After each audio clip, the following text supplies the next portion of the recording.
Good afternoon, everybody. Welcome back to Term 3. Today is Friday, the 22nd of July.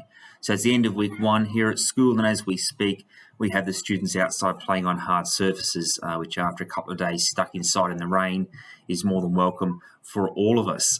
We've had a few events going on this week, highlights including NAIDOC, which was scheduled for the end of last term, but got bumped through to week 1, and we'll report on that and all the other activities that have happened this week through our normal school newsletter process next week. Now, today you'll be receiving a letter in your inbox which outlines the department's and Thornlie West's approach to COVID over the next 4 weeks. We're very conscious as a school and as a department that we're expecting the next 4 weeks to see a rise in COVID numbers, and after week 4, we anticipate that will come out the other side. And the whole idea is we're trying to have a bit of a circuit breaker and a clamp down on some of our activities and our practices to make sure that we limit that spread of COVID to reduce pressure on everybody and keep everybody safe and well. So the letter that goes home, I'll pull up my screen and have a bit of a look at it together. On the letter that's going home today, you can see that we've got a whole series of dot points which outline the baseline measures that are going to be happening in schools. We're talking about over the next 4 weeks, particularly as we try to get ahead of that COVID curve. So most of these things here are very similar to what's happened before. But if we scroll on down, we talk about some of the new things. And the big thing is around the continued encouragement for vaccination, so both COVID vaccination and the flu vaccination. But as well as that, there's some information there that talks about the changes to the vaccination mandate for school staffing, because that does change from the start of week 3. Our day cleaning has been boosted. We've got a whole team of cleaners who are making sure our school stays clean and is safe for everybody. They're doing a fantastic job. The thing that continues on in term 3 is mask wearing.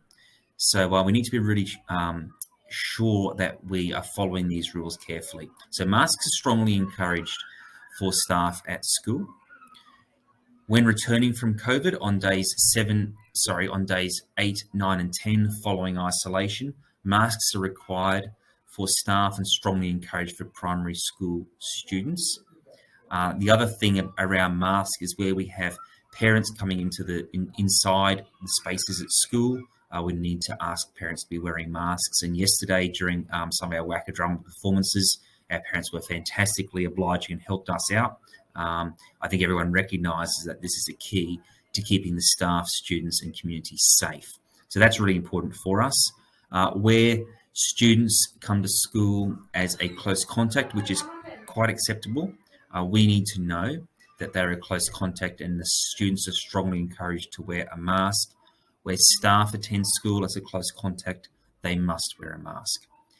You'll see some rats coming home in the next couple of days. That will be a pack of 5 rats, and the idea is that that will support you over the next 4 weeks with either symptomatic or surveillance testing. Anyone that tests positive, of course, would need to follow Service New South Wales notification guidelines and to self-isolate.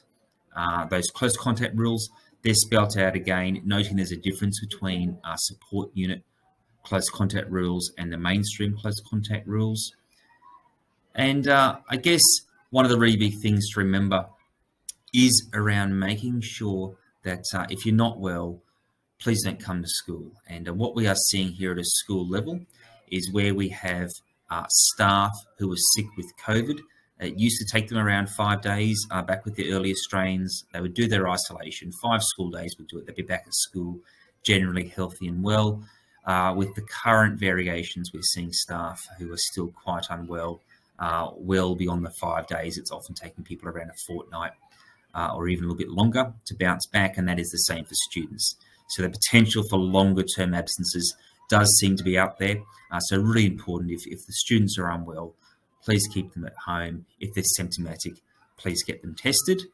And other than that, we've got a range of links throughout this letter, and as well on our school website, that will take you through to the original source of information. So while a lot of those measures are kind of business as usual, I guess, in the world of COVID, one thing that will impact us over this weekend will be the Wacker performance arrangements. Traditionally, we would have had on the Sunday evening the 80 students who are performing, along with their parents inside the hall who would be viewing the performance just at the end of the day. This time we're going to have to do that a little differently. We don't have the capacity in the hall for that number of people within the circuit breaker guidelines. So we'll have the students in the hall, we'll open up the roller door, and the parents will need to be in the Kohler. I do appreciate it will be cold and dark and the way things are going, perhaps even raining outdoors, but it will be a way of keeping everybody safe, and that way everyone gets to see the performance. And my understanding is that by the time the real WACA performance comes along, this 4-week period will be over, and I would anticipate that that will run as it has in the past. So from everybody here at Thornley West, do please have a look out for that letter in your inbox this afternoon. I hope you've had a great week and enjoy your weekend ahead, and we'll catch up next week.